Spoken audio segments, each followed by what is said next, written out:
Hey there and welcome to BingeBot. We recap all the latest and greatest entertainment to help keep you in the loop. Swinging back onto our screens for the upteenth time, today we're recapping Your Friendly Neighborhood Spider-Man Season 1. Though tied to the Marvel Cinematic Universe in several ways, this non-canonical spin-off is set in an alternate timeline, and it uses that creative wiggle room to weave an interesting story of Spider-Man's earlier years.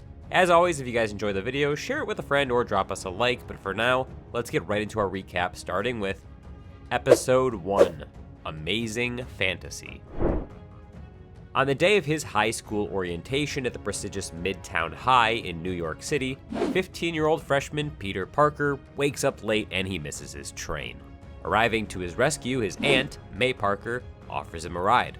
Upon reaching Midtown, Peter thanks May for being his rock despite the loss they both experienced after May's husband and Peter's uncle, Ben Parker, died, and the pair share a warm hug.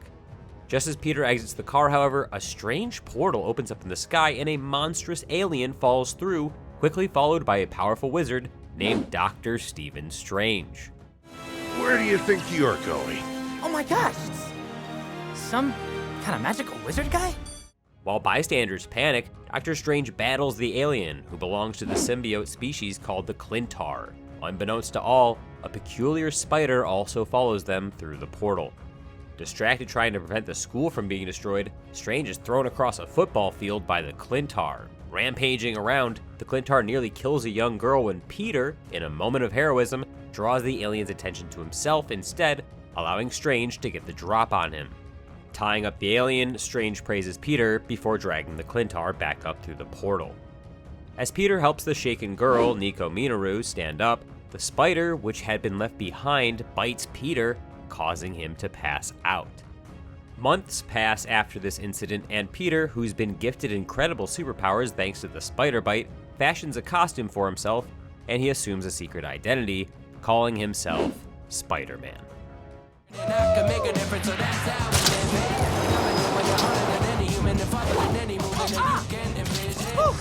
I'm good, I'm alright.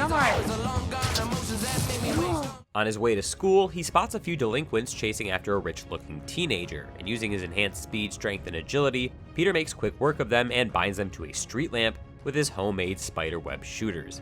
After being thanked by the young man, Harry, Peter heads over to Rockford Bales High, the new school that he'd been transferred to after Midtown's destruction. At the end of his first class, he goes over to his locker where he's greeted by Nico, who's since become his best friend. Distracted, Peter accidentally bumps into Pearl, his old babysitter and childhood crush. Though Pearl quickly forgives him, Peter's embarrassed and he asks Nico for advice on what to do about his feelings for Pearl. Encouraging Peter to ask Pearl out, Nico warns that a girl as popular as Pearl won't be single for long. So convinced, Peter musters up his courage and talks to Pearl after school. But just as he's about to walk up to her, he sees her hugging the school's football captain, Lonnie Lincoln.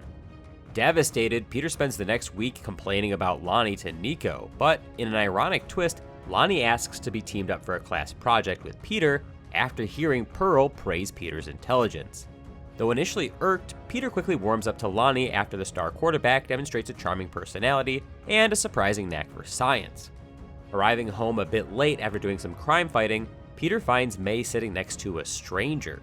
Standing up, the man extends his hand, and he introduces himself as none other than the billionaire industrialist, Norman Osborn.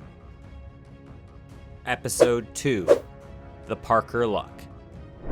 Though caught off guard seeing Norman in his living room, Peter's initial surprise is nothing compared to the shock he receives when the billionaire offers him an internship at his multinational advanced tech company, Oscorp. Praising Peter's academic achievements, Norman explains that he's always on the lookout for talented individuals, and excited, Peter gladly accepts and is told to go to Oscorp Tower the next day. When he arrives, Peter's sent to the lab of Dr. Whitman, a senior Oscorp scientist who expresses his annoyance at having to supervise Peter and 3 other new interns, Amadeus, Asha, and Jean. After a quick introduction, Dr. Whitman assigns them all tasks and then sends them to different Oscorp departments based on the results.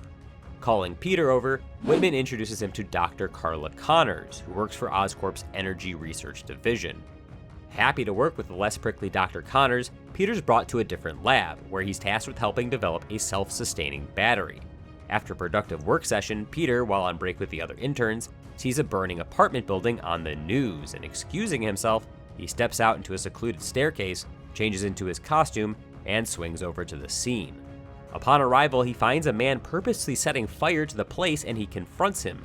Dodging the man's flamethrower, Peter kicks him across the street into a pet shop.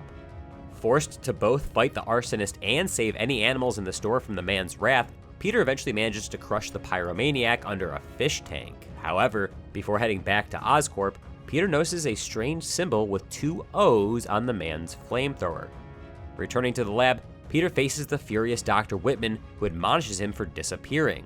And just then, a security guard walks into the room and tells Peter that Norman wishes to see him. Terrified that he's being fired, Peter goes to Norman's office where an even bigger surprise awaits him. Turning over his monitor, Norman confronts Peter with a video feed of him changing into his Spider-Man costume at Oscorp and reveals that he's discovered Peter's secret. So, you're Spider-Man. Episode 3, Secret Identity Crisis. While Peter's stunned by the revelation, a relaxed Norman invites him to dinner so they can discuss the matter at length. At a fancy restaurant, Norman explains that Harry, the young man Spider-Man saved recently, was actually his son, and since that day, Norman became obsessed with discovering Spider-Man's true identity in the hopes of repaying him. Confessing that the internship was just a ploy to gather together the 4 most likely suspects he'd identified, Norman asks Peter what he can do to help support his activities as Spider-Man. In a fit of excitement, Norman rattles off a number of upgrades that he can offer for Spider-Man's costume, but Peter tempers his passion by stating that he doesn't want to endanger anyone other than himself and requests Norman to remain uninvolved. To protect them as Spider-Man, and if that means endangering myself, I'm okay with that, but you helping me could put you or the nice people at Oscorp in danger. Praising Peter's integrity, Norman agrees to back off for the time being, but he asks Peter to reconsider his offer. The next day at school, Peter and Nico are invited by Lonnie to sit with him and Pearl at lunch.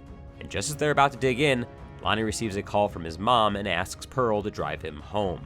When he arrives, he finds a cop talking to his dad, and upon entering the house, he learns that his younger brother Andre has gotten involved with a local crew called the 110th Street Gang. Angrily barging into his younger brother's room, Lonnie discovers that Andre has escaped through the window. Tracking him down, Lonnie shows up at the 110th's base, manages to convince their intimidating leader, Big Donovan, to kick Andre out in exchange for Lonnie joining the 110th in his brother's place. Hey kid, the grown-ups are talking. How about you go on home? I'm not going anywhere without my brother. You heard him, Drake. Go home. Simultaneously, Peter learns of an ongoing jewelry store robbery and arrives at the scene of the crime, where he finds a criminal couple, Maria and James, using advanced technology bearing the same 00 insignia as the arsonist's flamethrower. Using their energy blades and speed boots, Maria and James are easily able to overwhelm Peter. Seemingly helpless at having to fight both of them simultaneously, Peter's nearly knocked unconscious when Norman hacks into the comms of Peter's suit and offers him some tactical advice, telling him to listen carefully to James's speed boots as they make a distinct sound before they're activated. Following Norman's words, Peter's able to keep up with James's speed, which enables him to ensnare him and Maria in his web, allowing the authorities to capture them. Starting to see the value in Norman's help, Peter goes over to the billionaire's office and accepts his offer. And I've made my choice. Welcome to the team, Mr. Osborn. Episode 4, Hitting the Big Time. Not one to waste time, Norman mobilizes the Secret Projects division of Oscorp and has them develop and manufacture multiple new suit designs for Peter to test. Unfortunately, most of them turn out to be duds, such as a caped costume that catches on to things or a winged backpack that's unreliable and tough to control. Meanwhile, at the 110th Gang's base, Lonnie's ordered by Big Don to pick up a meal from a restaurant. What Lonnie doesn't know, though, is that the restaurant is in the territory of a dangerous rival gang called the Scorpions. When Lonnie announces that he's picking up an order for Big Don, the Scorpion's second-in-command, Camilla, sends a guy to follow after him. And though Lonnie manages to shake his tail, he angrily confronts Big Don back at the base for sending him there without any warning. Proudly confessing, Big Don states that since the Scorpions now know Lonnie's face and are aware that he's associated with the 110th, Lonnie's only hope of staying safe is by committing himself wholeheartedly to the gang. If you're alone, no one will be able to help you. With us, at least you got protection. Back at Oscorp, realizing that the best way to help Peter is by amplifying his strengths, Norman stops adding needless gimmicks and finally comes up with a sleek white suit design appropriate for Spider-Man. After a successful test drive of the suit around town, Peter excitedly makes his way to Norman's office to deliver the positive review, only to be caught without his mask by Harry, who happened to be visiting Norman. Episode 5: The Unicorn Unleashed. In a shadowy alleyway, a Russian criminal named Mila Mazarik meets with Dr. Otto Octavius, the man responsible for creating the powerful weapons marked with the 2 O's that Spider-Man has been recently going up against. Upon receiving payment, Octavius hands Mila a helmet that fires powerful laser beams.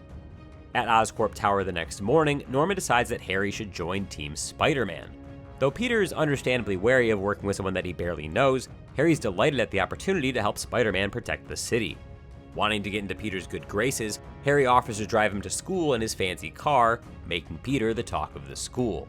Meanwhile, Lonnie receives a talking to from his football coach for not showing up to practice.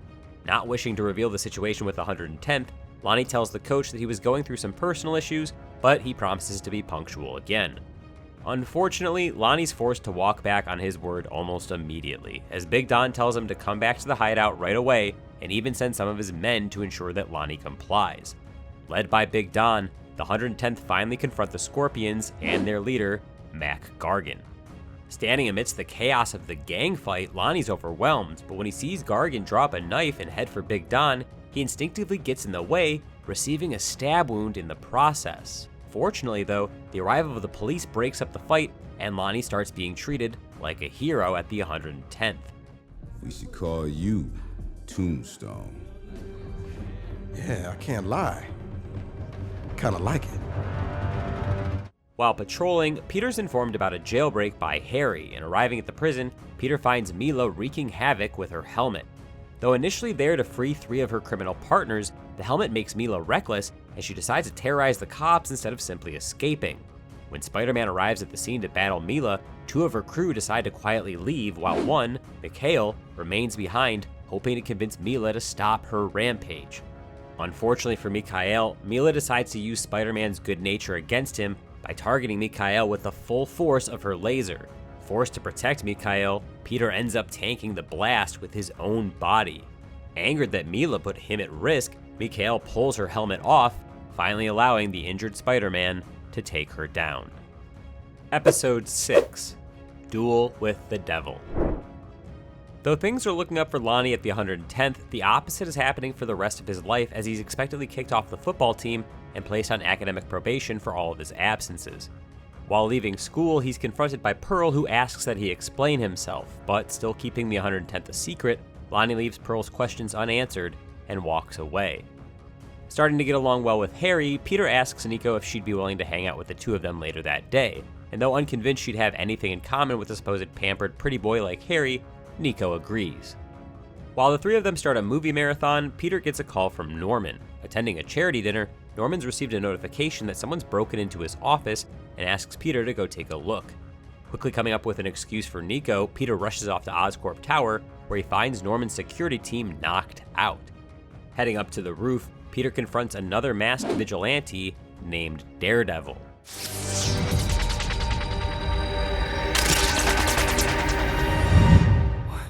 I guess you saw that coming.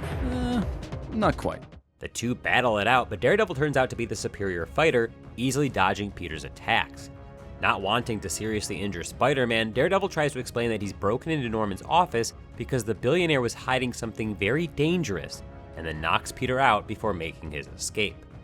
When Peter comes to, he receives a call from Norman to head to his office, and there, Norman expresses his suspicion that Daredevil was sent by former Oscorp employee Otto Octavius, whom Norman suspects of being the supplier of all the advanced criminal weaponry that they've been seeing. Though Peter expresses skepticism that Daredevil is working for a criminal like Octavius, Norman remains convinced in his theory and proposes that they double down on looking for Octavius, to which Peter agrees.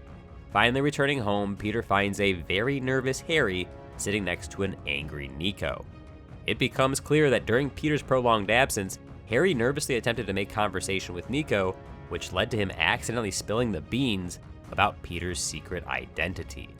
Pulling at Peter's bag, Nico sees his Spider-Man mask and walks away as Peter watches in dismay. Episode 7, Scorpion Rising. The next day, Peter desperately tries to talk to Nico at school, but is staunchly ignored. Seeing his failed attempts, Pearl sits down next to Peter and the two commiserate over their damaged relationships. Right after Peter leaves to head to Oscorp, Pearl receives a text from Lonnie's brother Andre asking if she's free to talk. Meanwhile, feeling guilty for exposing Peter's secret, Harry meets with Nico and offers to buy her some food to convince her to have a chat with him. While the two share some pizza, Nico confesses to feeling like Peter's been leaving her behind. Though unable to convince her to forgive Peter, Harry manages to soothe Nico's anger by offering her a driving lesson in a sports car, and the two grow closer. At the 110th, Lonnie's caught off guard when Pearl shows up, having learned what Lonnie's been up to from Andre, and while the two get in an argument over Lonnie's involvement with the gang, the base is attacked by the Scorpions. Gargan, now outfitted with Octavius' technology, starts wreaking havoc, stabbing and throwing the gang members around with his new scorpion-like tail.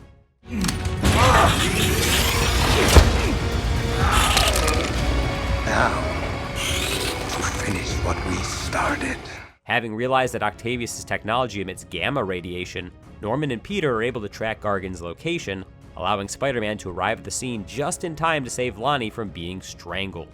While everyone else evacuates the building, Peter fights Gargan and is swiftly overwhelmed by the brutal Scorpion.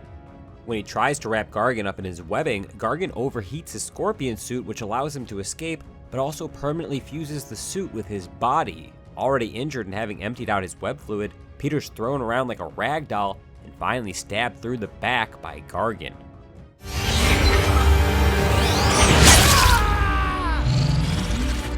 Busy looking for Octavius' base, Norman misses Peter's distress until a notification informs him that the Spider-Man suit was punctured. Just as Gargan's about to deliver the killing blow, Norman sends an advanced glider to distract Gargan and retrieve Peter's nearly unconscious body. Episode 8, Tangled Web. Falling in and out of consciousness, Peter has frightening visions of Gargan attacking him, while a team of Oscorp doctors operate on him and draw some of his blood. And upon waking up the next morning, Peter's met by Norman, who informs him that he's discovered Octavius' base of operations. And though Peter expresses a desire to capture Octavius, Norman tells him that the proper authorities will handle all of that and asks Peter to rest, also explaining that the Spider-Man suit is currently out of commission anyway. Still reeling from his loss, Peter tells Norman that he will feel responsible for anyone who Gargan hurts. Hoping to encourage Peter, Norman tells him that the reason Gargan won was because he didn't hold back. According to Norman, if Peter wants to reach that level of power, he too will have to unleash everything he has on his enemies without any mercy. If you're not willing to do that, then maybe our work together should end. Because that's the level I need Spider-Man at. Instead of finding this advice useful, however, Peter is even more stressed as such behavior would go against his morals. While Peter mulls over Norman's advice, a team of special agents enter Octavius' workshop to arrest the mad scientist, only to end up being toyed around with by Octavius' personal weapons, a set of long mechanical octopus tentacles. Exiting the warehouse, Octavius is confronted by even more soldiers and by the famed superhero, Iron Man, who finally drags him into custody. After healing up somewhat, Peter goes back to Oscorp and has a chat with Harry, telling him about Norman's advice. Offering a different perspective, Harry explains that while that's the way that Norman has achieved his success, Spider-Man is meant to be an extension of Peter, and his path forward should depend on only what Peter himself feels is right.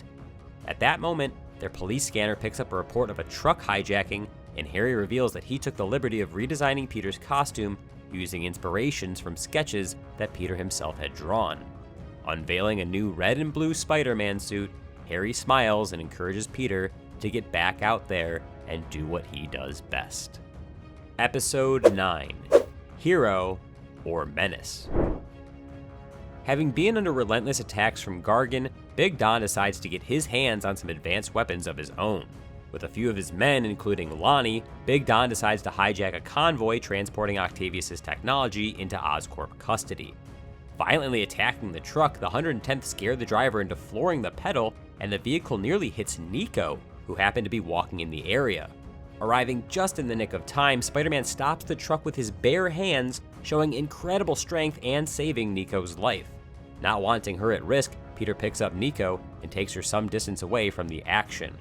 When Peter returns to deal with the 110th, all hell breaks loose as Gargan and the Scorpions also join the party. In the massive free-for-all that ensues, Gargan beats down Big Don, who starts pleading for his life. Though Peter manages to grab Gargan's attention, Big Don's so scared that he flees by himself. Seeing Don run and the 110th beat to a pulp, Lonnie realizes that this is his opportunity to become their new leader and possibly usher in a new era for the gang.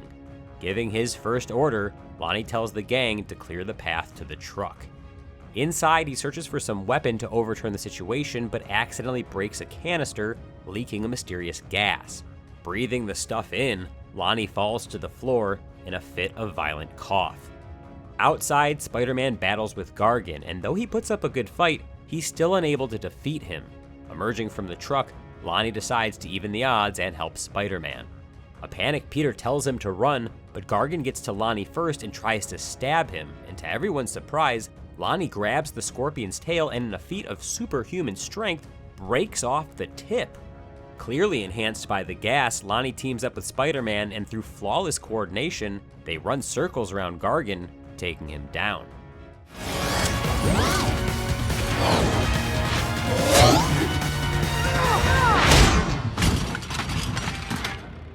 After tying Gargan down for the authorities, Peter heads over to Nico, and the two friends finally make up with a hug. In a meeting with his senior researchers, a pleased Norman is told that they injected a spider with the blood that they extracted from Peter, which allowed them to replicate his DNA, meaning that a bite from this spider could create another Spider-Man. Episode 10, If This Be My Destiny.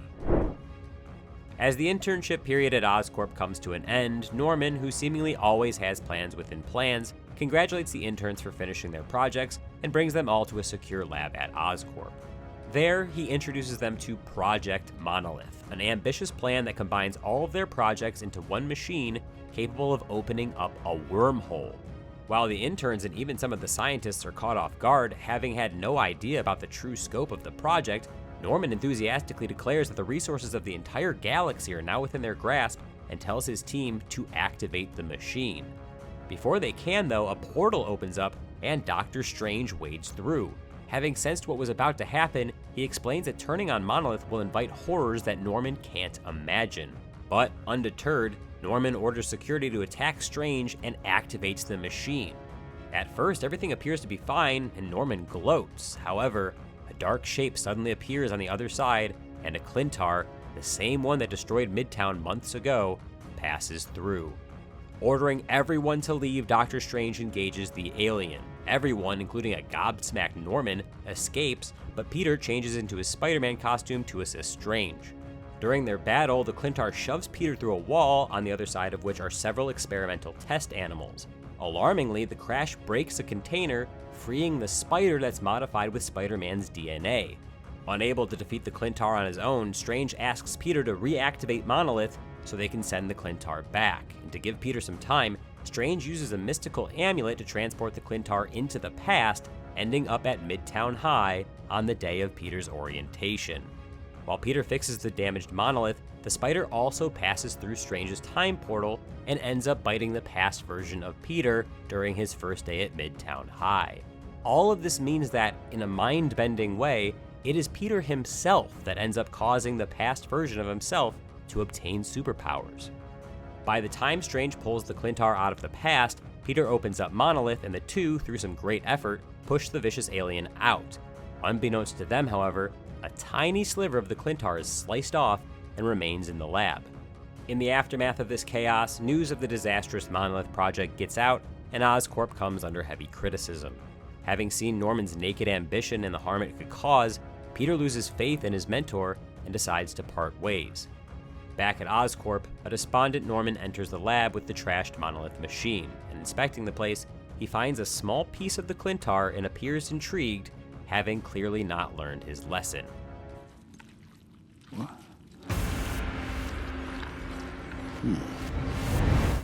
Alone in her room, Nico shows that Peter was not the only one keeping secrets. Surrounding herself with candles, she uses her mystical necklace to perform a magical ritual. Looking into the pink light that she's conjured, Nico speaks to her deceased mother, expressing how good it is to see her again. In another unexpected revelation, Aunt May visits an inmate in prison, which is revealed to be none other than Richard Parker, Peter's father, who, with a confident smile on his face, asks how his son is doing. Unaware of all of these developments, a hopeful Peter swings through the streets, seemingly more at ease than ever, yet still prepared for whatever comes next. And that's it for your friendly neighborhood Spider-Man Season 1. You know what, for an origin story that we've seen so many times, I actually kind of appreciated the take here. There's some cool animation, plenty of fun cameos, and truly, I'm a sucker for time paradoxes and all that weird stuff, so it worked for me. But what did you guys think? Good? Bad? Somewhere in the middle? Let me know in the comments below. As always, if you guys like this video, consider subscribing to our channel, and if you do, don't forget to ring the notification bell so you never miss a new one. You can also support us via YouTube memberships, Patreon, or buy me a coffee to unlock some bonus goodies if you care to. We'll be back soon with some more recaps and other videos on your favorite TV shows and movies, but for now, BingeBot is logging off.